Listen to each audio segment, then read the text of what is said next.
Bonjour, retenez bien ceci. Un vagin n'oublie jamais. Je vais le dire autrement. Le vagin n'oublie jamais. Laissez-moi vous expliquer. Le vagin de la femme possède un principe fondamental. C'est le domaine du cycle et de la cyclologie, et tout ce qui est en relation avec le cycle possède de la mémoire. Donc, le vagin de la femme possède de la mémoire. La mémoire de tous les hommes qui ont connu ce vagin ou cette femme. Le vagin n'oublie jamais l'identité de tous ceux qui l'ont connu. Et le vagin garde l'empreinte énergétique de chaque homme qui a connu une femme et les conditions de cette relation. Toutes ces informations énergétiques sont répertoriées à l'intérieur du vagin de la femme, dans son circuit bioénergétique.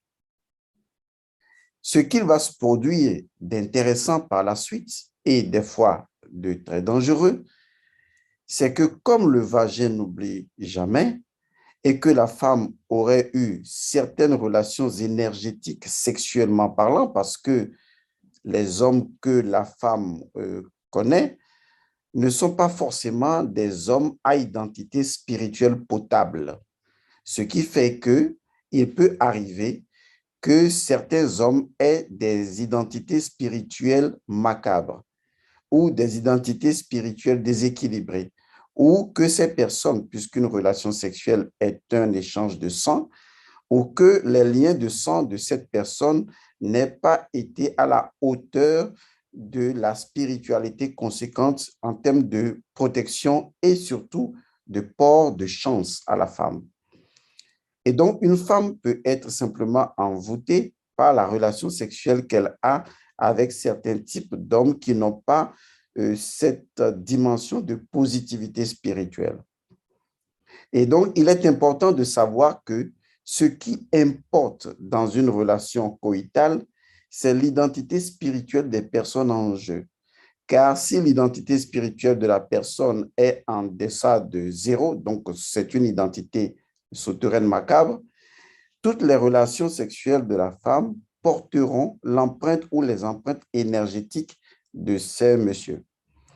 Et donc, quand la femme voudra avoir son premier enfant, l'enfant sera de son homme avec qui elle est légalement mariée, mais cet enfant va porter l'identité énergétique de tous les hommes que la femme a connus. C'est pourquoi des fois, vous allez voir que tel enfant ressemble parfaitement à telle personne, génétiquement parlant, mais n'a pas les mêmes comportements ou que l'enfant devient bizarre. Simplement parce que cet enfant, à sa naissance, porte les empreintes énergétiques de tous les hommes que la femme a connus. C'est pourquoi j'insiste sur, lorsque vous voulez entreprendre une nouvelle relation, purifiez le passé. Je vous remercie et regardez vos enfants mieux et faites beaucoup attention.